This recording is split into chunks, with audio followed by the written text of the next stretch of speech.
حضرت عمر رضی اللہ تعالیٰ عنہ کے بارے میں آتا ہے وہ 40ویں نمبر پر مسلمان ہوئے، مگر جب دنیا سے رخصت ہوئے تو ان کا نمبر دوسرا تھا۔ انہوں نے پہلے نمبر میں آنے کی بڑی کوشش کی، مگر حضرت ابو بکر صدیق رضی اللہ تعالیٰ عنہ سے آگے نہیں بڑھ سکے۔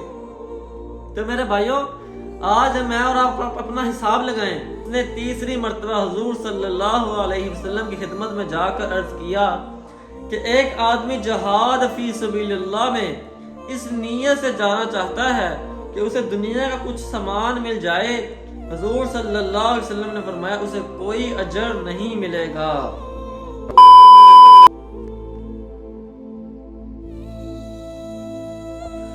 نحمدہ و نصلی علی رسولہ الکریم۔ السلام علیکم جی، welcome back to my YouTube channel. امید کرتے ہیں آپ سب خیریت سے ہوں گے۔ اچھا جی، پچھلی ویڈیو میں ہم نے پڑھا تھا حضرت خباب رضی اللہ تعالیٰ عنہ کے اوپر جو مصیبتیں آئی تھیں، جو ان کے اوپر تکلیفیں آئی تھیں، اس کے بارے میں ہم نے پڑھا تھا۔ اور آج ہم جو پڑھنے والے ہیں اس کا عنوان ہے اللہ کے راستہ میں اخلاص نیت کے ساتھ نکلنا۔ اب صحابہ کس سے پڑھے جائیں گے اور انشاءاللہ اس سے ہم سیکھنے کی پوری کوشش کریں گے۔ تو شروع کرتے ہیں جی۔ حضرت ابو ہریرہ رضی اللہ تعالیٰ عنہ فرماتے ہیں کہ ایک آدمی نے حضور اکرم صلی اللہ علیہ وسلم سے پوچھا، یا رسول اللہ، ایک آدمی جہاد میں اس نیت سے جاتا ہے کہ اسے دنیا کا کچھ سامان مل جائے گا، حضور صلی اللہ علیہ وسلم نے فرمایا اسے کچھ اجر نہ ملے گا۔ لوگوں نے اس بات کو بہت بڑا سمجھا اور اس آدمی سے کہا، تم حضور صلی اللہ علیہ وسلم کی خدمت میں جا کر دوبارہ حضور سے پوچھو، شاید تم اپنی بات حضور کو سمجھا نہیں سکے۔ اس آدمی نے کہا، یا رسول اللہ، ایک آدمی جہاد میں اس نیت سے جاتا ہے کہ وہ دنیا کا کچھ سامان حاصل کرنا چاہتا ہے، آپ نے فرمایا اسے کوئی اجر نہیں ملے گا۔ لوگوں نے اس بات کو بہت بڑا سمجھا اور اس آدمی سے کہا، جاؤ پھر حضور سے پوچھو۔ چنانچہ اس نے تیسری مرتبہ حضور صلی اللہ علیہ وسلم کی خدمت میں جا کر عرض کیا کہ ایک آدمی جہاد فی سبیل اللہ میں اس نیت سے جانا چاہتا ہے کہ اسے دنیا کا کچھ سامان مل جائے، حضور صلی اللہ علیہ وسلم نے فرمایا اسے کوئی اجر نہیں ملے گا۔ حضرت ابو امامہ رضی اللہ عنہ فرماتے ہیں کہ ایک آدمی نے حضور صلی اللہ علیہ وسلم کی خدمت میں حاضر ہو کر عرض کیا کہ آپ ذرا یہ بتائیے کہ ایک آدمی غزوہ میں شریک ہو کر ثواب بھی حاصل کرنا چاہتا ہے اور لوگوں میں شہرت بھی، تو اسے کیا ملے گا؟ حضور صلی اللہ علیہ وسلم نے فرمایا اسے کچھ نہیں ملے گا۔ اس آدمی نے اپنا سوال 3 مرتبہ دہرایا۔ حضور ہر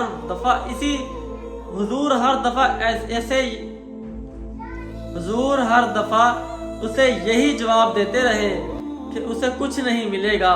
پھر آپ صلی اللہ علیہ وسلم نے فرمایا کہ اللہ تعالیٰ صرف وہی عمل قبول فرماتے ہیں جو خالص ہو اور اللہ تعالیٰ کی رضا کے لیے کیا گیا ہو۔ حضرت عاصم بن عمر رضی اللہ تعالیٰ عنہ فرماتے ہیں کہ ہم لوگوں میں ایک پردیسی آدمی رہتا تھا، اسے کوئی نہیں جانتا تھا کہ وہ کون ہے۔ لوگ اسے قزمان کہتے تھے۔ جب بھی اس کا تذکرہ ہوتا تو حضور صلی اللہ علیہ وسلم فرماتے ہیں کہ یہ تو دوزخ والوں میں سے ہے۔ جنگ احد کے دن اس نے خوب زور شور سے لڑائی کی اور اس نے اکیلے ہی 7-8 مشرکوں کو قتل کر ڈالا، اور وہ بڑا جنگجو اور بہادر تھا۔ آخر وہ زخموں سے نڈل ہو گیا تو اسے بنو ظفر کے محلہ میں اٹھا کر لایا گیا۔ تو بہت سے مسلمان اسے کہنے لگے، اے قزمان، آج تو تم بڑی بہادری سے لڑے ہو، تمہیں خوشخبری ہو۔ اس نے کہا، مجھے کس چیز کی خوشخبری ہو؟ اللہ کی قسم میں ہرگز نہ لڑتا۔ چنانچہ جب اس کے زخموں کی تکلیف، اللہ کی قسم میں نے تو صرف اپنی قوم کی ناموری کے لیے لڑائی لڑی ہے، اگر میرا مقصد یہ نہ ہوتا تو میں ہرگز نہ لڑتا۔ چنانچہ جب اس کے زخموں کی تکلیف بڑھ گئی تو اس نے اپنی ترکش میں سے ایک تیر نکالا اور اس سے خودکشی کر لی۔ حضرت ابو ہریرہ رضی اللہ تعالیٰ عنہ فرمایا کرتے تھے کہ مجھے ایسا آدمی بتاؤ جو جنت میں تو جائے گا لیکن اس نے نماز کوئی نہیں پڑھی. کوئی ایسا آدمی بتاؤ، یہ بڑا انٹرسٹنگ ہے، مگر اس نے نماز کوئی نہیں پڑھی. جب لوگ اس کے بارے میں لا علمی کا اظہار کرتے تو ان سے پوچھتے کہ وہ کون ہے، تو وہ فرماتے کہ وہ بنو عبد الشہل کے اسیرم ہیں جن کا نام عمر بن ثابت بن وقش ہے. حضرت حسین فرماتے ہیں کہ میں نے حضرت محمود سے پوچھا کہ حضرت اسیر کا کیا قصہ ہے، تو انہوں نے بتایا کہ ان کی قوم ان کو اسلام کی دعوت دیا کرتی تھی لیکن یہ ہمیشہ انکار کر دیتے.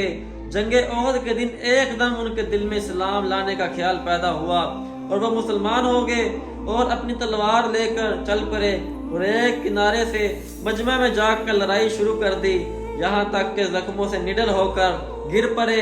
لڑائی کے بعد قبیلہ بن عبد الشہل کے لوگ میدان جنگ میں شہید ہونے والے اپنے ساتھیوں کو تلاش کرنے لگے تو ان کی نگاہ حضرت اسریم پر پڑی تو وہ کہنے لگے اللہ کی قسم یہ تو اسریم ہے، یہ یہاں کیسے آ گئے؟ ہم تو ان کو مدینہ میں چھوڑ کر آئے تھے. یہ تو ہمیشہ اسلام کی اس بات کا انکار کیا کرتے تھے. تو ان لوگوں نے حضرت اسریم سے پوچھا اے عمر آپ یہاں کیسے آئے؟ اپنی قوم کی ہمدردی میں یا اسلام کے شوق میں؟ انہوں نے کہا نہیں، اسلام کے شوق میں. میں اللہ اور اللہ کے رسول پر ایمان لایا اور مسلمان ہو گیا. پھر میں اپنی تلوار پکڑ کر حضور صلی اللہ علیہ وسلم کے ساتھ چل پڑا اور میں نے لڑنا شروع کر دیا، یہاں تک کہ میں اتنا زخمی ہو گیا. اتنا کہنے کی تھوڑی دیر بعد ہی ان کے ہاتھوں میں حضرت اسریم کا انتقال ہو گیا. ان لوگوں نے جا کر حضور صلی اللہ علیہ وسلم سے ان کا سارا واقعہ ذکر کیا. حضور صلی اللہ علیہ وسلم نے فرمایا وہ جنت والوں میں سے ہیں، لہذا انہیں اسلام لانے کے بعد ایک نماز پڑھنے کا بھی موقع نہیں ملا. تو میرے محترم بھائیوں، دوستوں، بزرگوں، یہ ہیں جناب صحابہ کرام رضی اللہ تعالی عنہ جنہیں شہادت کا شوق ہے، جنہیں جنگوں میں اپنے آپ کو پیش کیا، کاش میں شہید ہو جاؤں، کاش میں شہید ہو جاؤں. ایسا ان کا جذبہ تھا. اور میں اور آپ اپنا حساب لگائیں کہ آج ہمارے اندر جذبہ کیسا ہے. آج ہم لوگ ایک دوسرے دنیا میں آگے بڑھنے کی کوشش کرتے ہیں. کسی کے پاس 10 کروڑ ہے تو میری کوشش ہوتی ہے میرے پاس 20 کروڑ ہو جائے. ہم نے اپنی دور اس میں لگا دی. وہ صحابہ تھے، وہ دین کے معاملے میں ایک دوسرے سے آگے بڑھنے کی کوشش کیا کرتے تھے. حضرت عمر رضی اللہ تعالیٰ عنہ کے بارے میں آتا ہے وہ 40ویں نمبر پر مسلمان ہوئے، مگر جب دنیا سے رخصت ہوئے تو ان کا نمبر دوسرا تھا.